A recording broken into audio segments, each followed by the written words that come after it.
주님의 이름으로 문안합니다. 하나님 말씀 역시 출애굽기 20장 5절로서 6절입니다. 5절 하반절. 나 여호와 너의 하나님은 질투하는 하나님인즉 나를 미워하는 자의 죄를 갚되 아비로부터 아들에게로 3, 4대까지 이르게 하거니와 나를 사랑하고 내 계명을 지키는 자에게는 천대까지 은혜를 베푸느니라. 아멘. 광야 10계명론 그 두 번째 시간, 10계를 그 강령과 무관하게 보면, 이런 주제의 말씀으로 함께 하겠습니다. 10계 하면 대개가 제1원에서 제2원, 제3원, 제4는 해서 제10원 하고, 그 강령과 그 10계의 강령과 무관하게 계명 그 자체만 따지기에 급급합니다. 계명 따지기에 얼마나 치열했던지, 이를테면 안식일이 토요일이냐 일요일이냐, 또 무엇이 안식일에 일하는 일이 되는 것이며, 또 어떻게 하는 것이 과연 안식일에 그 계명대로 쉬는 것이냐, 이런 등의 쟁론, 이런 쟁론으로 해서 심지어 교파가 갈려있지 않습니까? 이 정도로 이 계명 그 자체에 대한 파쟁이 대단한 것입니다. 그런데 이런 현상은, 왜 이런 현상이 발생했을까? 이것은 대체 하나님께서 이 10계명을 왜 명하셨는지, 또 이 10계명으로 무엇을 원하셨는지, 무엇을 위하여 셨는지, 그 까닭인 강령, 이 강령을 소홀히 한 데서부터 비롯되었다고, 이런 투쟁이 비롯되었다고 생각합니다. 우리가 늘상 대하는 대부분 그 10계판들, 동으로 만들기도 하고 나무로 만들기도 하고 돌에 새기기도 했습니다만도, 대부분의 그 10계판들에는 이 계명에 있어야 될 기본적인 그 강령이, 이 강령 내용이 아예 빠져있고, 쉽게 말하면 빼버렸고, 찬송가 뒷장에도 10계명이 있는데, 이 찬송가 10계명에는 비록 그 강령이 기록되어 있다 하여도 그 강령글에 대한 비중을 우리가 많이 둘 수 없는 것이 계명 글자 크기에 비해서, 계명글 크기에 비해서 이 강령은 써두기는 했어도 깨알 글씨인 것으로서도 우리가 이 강령을 소홀히 한데 한몫했다, 소홀히 할 수밖에 없게 지금 이 글판이 구조되어 있다, 이렇게 말씀드릴 수도 있겠습니다. 하나님께서 내신 이 계명을, 그야말로 이 계명을 정상적으로 뭔가 놓치지 말고 관련될 수 있는 것은 다 관련시켜서 정상적으로 보면 출애굽기 20장 1절이 보입니다. 그 시작글 1절에 제1계, 제1원이 나오지 않습니다. 제1계가 아니라 그 계명자, 그 계명하신 하나님의 자격, 그 계명자의 자격이 그 계명 제일 처음 시작에 명시되어 있다는 겁니다. 그렇지 않습니까? 2절 내용인데요. 저들을 애굽 땅 종되었던 집에서 인도하여 낸 너희 하나님, 곧 저희 하나님 여호와니라 라는 것입니다. 이것이 계명의 시작입니다. 아주 중요합니다. 이 내용은 이 계명자의 자격, 또 어떤 자격으로서 왜 이 계명을 내놓는지 하는 그런 입장에서 이 계명을 우리가 만나야 되는 것이므로 이 계명자 자격 제일 처음 나오는 이 내용은 그 다음에 명하신 10계명을 다 제약할 대전제입니다. 대전제요. 이 전제의 제약을 받아야 계명을 바로 우리가 이해할 수 있는 겁니다. 그런데 대개가 이 전제와 무관하게 이 전제를 아예 이탈시켜버려서 전제는 이탈하고 그저 그 3절 이제 그 1, 2절 지나서 3절에 비로소 나오는 너는 나 외에 다른 신을 내게 있게 말라를 마치 그 계명의 처음인 양 그것이 계명의 시작인 것처럼 뭐 판들에도 그렇게 새겨져 있고 또 성경을 뻔히 읽으면서도 왠지 우리가 어떻게 세뇌가 돼서 그런지 중요한 것은 읽혀지지 않고 그냥 그 3절 너는 나 외에 다른 신을 이란 여기서부터 제1로 시작해가지고 제2는 제3은 제4는 제5는 해서 제10까지 하여 단지 그 계명 자체만 따로 외우고 있습니다. 그리고 그 계명만 따지고 그 계명이 무엇이냐 그래서 왠지도 없이 목적도 없이 누가 무엇 때문에 이런 것도 없이 계명 바로 만납니다. 거기서 문제가 생긴 거다 그겁니다. 이 계명의 처음 서두뿐 아니라 이 계명의 중간과 마지막에도 그야말로 하나님께서 이 계명자께서 요구하신 그 핵심 요건 또 핵심 요구 이런 것이 기록되어 있습니다. 그러니까 처음과 중간 마지막에 이 모든 10계명을 다 제약할 그런 강령이 그렇게 나누어져 무게를 싣고 있음에도 불구하고 그 강령은 도외시하고 그 계명 자체에만 집중해서 결국 우리가 계명을 만나고 있고 그 계명을 지킨다고는 하고 있지만은 무강령 계명을 지키고 있는 셈이다 그겁니다. 이 무강령 계명을 지키면 계명을 자기 해석대로 지켰을지 모르지만은 이 강령 없이 그 계명 내용 자체만 중요시해서 지키고 보면 하나님의 요구와 전혀 다른 하나님이 계명을 지켰다 안 지켰다 어겼다라는 그 판단 기준과 전혀 다르게 지키고 안 지킬 수 있는 이런 우를 범할 수 바로 있다라는 그겁니다. 그러면 이 10계를 매우 상식적으로 글을 읽는 사람으로서 성경 속에 있는 이 10계 내용 전후를 상식적으로 해서 한번 우리가 보아보십시다. 출애굽기 20장 그 5절 상반절 그것들에게 절하지 말며 섬기지 말라. 그렇게 하고 이 계명과 같은 절에 그 같은 절 하반절에 이 동계명을 제약할 그 이유와 목적이 분명하게 한 절 안에 바로 주어져 있습니다. 어떤 내용인가 하면 여호와 너희 하나님은 질투하는 하나님이죠. 여호와 너희 하나님은 질투하는 하나님인즉 이라고 그 중간에 그것도 같은 절에 기록을 해 두셨습니다. 그러기 때문에 이렇게 계명하는 것이다. 그러기 때문에 이 계명을 지키라는 것이다. 바로 그 이유가 질투하는 하나님인즉입니다. 이 말은 그 시작글인 그 2절 너희는 애굽 땅 종되었던 집에서 나에 의해서 구원받았고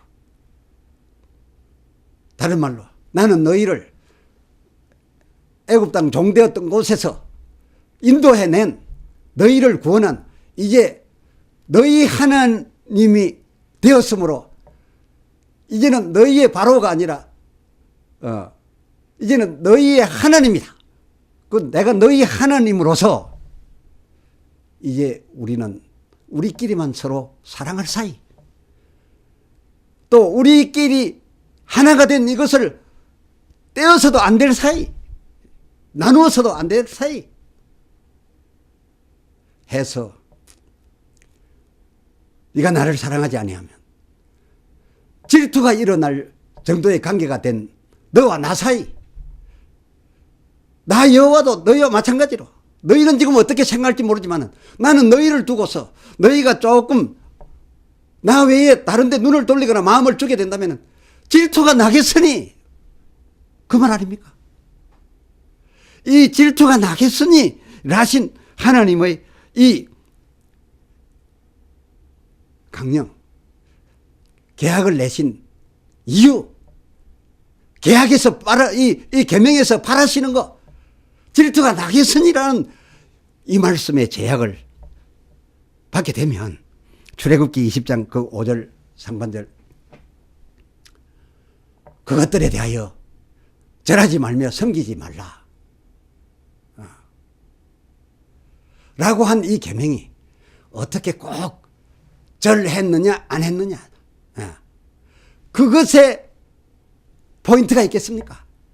그것들에 대하여 절하지 말며 섬기지 말라라는 말은 이제 나만 사랑하고 너희가 전에 하듯이 애굽에서 바로에게 하듯이 바로의 상을 두고서 바로만 믿고 바로가 우리를 먹여주고 살려줄 거라고 기대하던 그런 생각이 이제 다 버리고 나만 사랑하고 이제 더 이상 애굽의 바로와 그 신들은 너희가 전에는 섬겼지만 이제부터는 섬기지 말라. 이제 나만 섬겨라. 너희 딴짓하면 질투난다. 그것이 더 중요한 것이겠냐 그 말입니다. 절하느냐 안 하느냐, 우상을 만들었냐 안 만드느냐가 중요한 것이 아니라 나만 사랑하느냐, 나 말고 또 나를 비롯해서 전에 섬기던 신까지도 지금 끌어들여 가지고 함께 나도 사랑하다가 저도 사랑하다가 이러느냐, 바로 그것에 관심이겠느냐 그것입니다. 그리고 이를 지키면 출애굽기 20장 6절 나를 사랑하는 자이겠거니와 이것을 지키지 아니하면 그 5절 중반절 나를 미워하는 자일진저. 그렇습니다. 우상을 만들었냐 안 만들었냐, 거기 절했느냐 안 했느냐, 그것이 정죄의 요건이 아니라 나만을 사랑하느냐 아니면은 나를 미워하고 때로 딴 신을 사랑하느냐, 그것을 알기 위하여 하나님은 계명하셨던 것이기에 정말 상식으로 읽으면 이 계명이 그렇게 읽어진다 그것입니다. 다시 말씀드릴 거니와 계명하신 그 계명이 과연 그 계명 내용대로 지키는가 아니 지키는가, 그게 하나님께 중요하셨겠습니까? 아니면 제가 날 사랑하는가 날 미워하는가, 그게 하나님에게 그 계명의 더 핵심이었겠는가 그것입니다. 당연히 이것은 영감이 아니라도 성령의 도움이 아니라도 상식적으로 성경을 읽으면 당연히 그 계명의 하나님 바라시는 핵심은 사랑하는가 미워하는가 그것이었죠. 그거요. 앞편에서 일부 말씀드렸거니와 이 10계를 그 강령의 비중을 두어서 매 계명으로 그 강령의 제약을 받게 한 그런 계명인 것이니 그 강령의 제약을 받아서 이 계명을 푸신, 이 계명 대할 때에 상식적으로 대하신 예수님의 해석과 그 강령의 수단에 불과했던 계명 자체에만 집중해가지고서 중점을 두어서 아주 비상식적으로 바리새인처럼 해석했던 그 해석, 그 차이는 크게 달라졌습니다. 그 차이 한번 보시겠습니까? 바리새인에게는 그 10계가 말씀드렸거니와 마태복음 5장 38절 눈에는 눈으로 이에는 이로 대적하여 그만큼 저를 깨부숴 주는 것이다. 저를 벌하는 것이다. 저를 망하게 하는 것이다 라는 것으로 이 계명 자체만 보면 그렇게 보여졌으나 이 강령의 제약을 받으면서 상식적으로 이 계명을 보신 예수님께는 그 같은 10계가 말씀드린 대로 그 39절 내 오른편 뺨친 그 악한 자를 대적지 말고 왼편도 돌려대며 그 41절 오리를 가게 하거든 심리를 동행하여 주는 등 그 44절 그 원수로 처벌받아 망하게 하지 말고 깨부수지 말고 그 원수를 때려 사랑함으로 기도함으로 어쩌면 내가 대신 그 자식 3, 4대 해서 갚는 것처럼 그게 하나님의 뜻이니까 그리스도 안에서 형제된 내가 내 이웃을 위하여 대신 그리스도의 남은 고난을 그 형제를 위하여 네가 대신 가서 갚아주면 그가 더 쉽게 그가 그 당대에 완벽하게 다 갚이움 받지 않겠는가? 라는 해석이라고 예수님께서 말씀하신 것이니 이 차이가 큰 것입니다. 여러분 예수님은 이 계내 지금 말씀드린 이 10계에 대한 이 계내가 우리 허다이가 생각하는 그런 것처럼 바리새인 너희 그 모세의 율법은 너희가 지키는 그런 거지만 나는 다르다. 나의 복음은 이렇다. 라고 한 이런 의미에서 조금 전에 말하신 그 말씀을 예수님이 하셨던 겁니까? 오리를 더 심리 가지고 왼편도 돌려대주라 그런 말씀이었습니까? 그것이 율법은 그렇지만 나의 복음은 이렇다. 그런 의미에서 하신 말씀이었습니까? 아니었습니다. 또 율법이 혹 모자라서 그 완전케 하시려고 보충해 주신 말씀이 심리를 가지고 왼편도 돌려대는 거였습니까? 보충해 주신 말씀으로서 그 말씀은 더더욱 아니었습니다.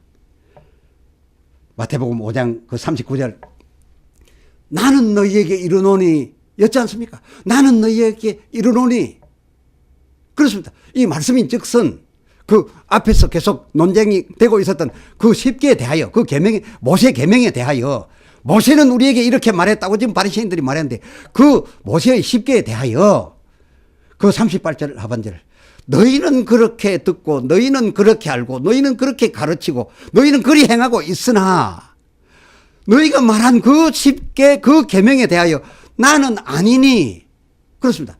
나는 너희에게 이렇게 말하노니 무엇에 대하여 네가 지금 말한 그 계명 같은 계명에 대하여 나는 너희에게 이렇게 말하노니 내가 보는 10계는 그렇지 않으니 이것이니 39절 나는 이렇게 말하노니 이였으니 지금 예수님 당신께서 말씀하시는 바로 그것이 예수님이 보실 때 그 10계명에 아주 정확한 맞는 해석이란 거 그 말씀 아니셨습니까? 그렇습니다. 어째 이 같은 계명을 두고 이토록 정반대의 해석이 나오는 것이었습니까? 그것은 딱 하나의 이유입니다. 그 강령에 중점을 두어 그 계명마다 강령의 마땅히 받아야 할 그 강령의 제약을 받아서 한 정상적인 계명 해석이냐 아니면 강령을 이탈해서 강령을 무시하거나 소홀히 하고 그 강령의 겨우 수단에 불과한 계명 자체에만 올인해서 그것을 따졌고 그것만 지킨 것으로서 의롭다 여겨서 그 강령이 사랑인데도 그것 지키지 아니했다고 정죄하고 비판하는 그런 엄청난 그 계명에 대한 오해, 그 엄청난 차이가 이 강령의 제약을 받고 상식적으로 풀었느냐, 강령 없이 계약 자체만 가지고 따져서 지키거나 말았느냐 했느냐, 바로 그 차이였습니다. 이 차이는 안식일엔 아무 일도 하지 말라 한 이 사계명, 오늘 시간 관계로 이 사계명 하나만 두고 보더라도 마태복음 12장 10절 하반절 저 바리새인들의 개념으로 하면, 이 사계명 개념으로 하면 안식일에 아무 일도 하지 말아야 되는데 병 고치는 것이 옳으니까 옳지 않다는 거였죠 라고 하였지만은, 그 계명의 강령이 무엇인지를 먼저 내세워 그 강령의 제약을 받으면서 그 계명을 대하고 계신 예수님께서는 그 마태복음 12장 12절 하반절, 나는 너희에게 이르노니 이 사계명이, 안식일 계명이 안식일이기에 더더욱 이런 자를 고쳐주고 편하게 해주는 것, 선을 행하는 것이 마땅하니라 옳으니라 라고 하셔서 그 손마른 자를 고쳐주셨습니다. 이렇게 바리새인들과 예수님과의 똑같은 계명을 두고 발생했던 이 크나큰 충돌은 바로 마땅히 받아야 할 그 광명과 유관하게 계명을 받아 만났느냐, 아니면은 강령과 무관하게 그 계명 자체만을 만나고 있느냐, 그 차이였습니다. 이어지는 시간으로 천국인 되어 갑시다. 기도합니다. 하나님 아버지, 참으로 우리가 이 십계명 늘 외우고 따져서 지키려고 애쓰고 있습니다만은, 이 계명을 계명하신 이의 자격, 또 계명하신 이가 계명하신 이유, 또 계명으로서 얻고자 하는 그 목적, 그런 것을 다 소홀히 하거나 도외시하고 그 계명만 추출해 가지고서 그 계명만을 지켰느냐 안 지켰느냐, 그것으로서 지킨 자라고 그 못 지킨 자를 정죄하는 우리 아닙니까? 그 지킨 것으로 마치 의인이나 된 것처럼 자랑하고 있지 않습니까? 그 강령을 안다면 어찌 그 계명 지킨 것으로 자랑할 수가 있겠습니까? 지키지 못한 이웃을 볼 때에 어찌 그를 정죄하고 그는 마땅히 저주받을 자라고 할 수 있겠나이까? 오 주여, 근본 시리즈를 통해서 우리가 수준 있어야 할 그 천국인, 수준 있어야만이 들어가서 그곳 생활이 어렵지 않게 될 천국인으로서 손색 없는 자 되도록 하기 위해 참 계명을 참뜻 그대로 알게 해 주시옵시고, 계명을 참 그대로 지킬 수 있게 하여 주시옵소서. 그리고 이 계명 지키고 천국 입성할 때에 주께서 보셔서 천국 들어와도 천국 함께 생활하기에 아무 불편을 끼치지 않는, 아무 저항을 일으키지 않을 수 있는 그런 우리 천국인 되도록 인도해 주시옵소서. 우리 주 예수 그리스도의 이름으로 기도드리옵나이다. 아멘.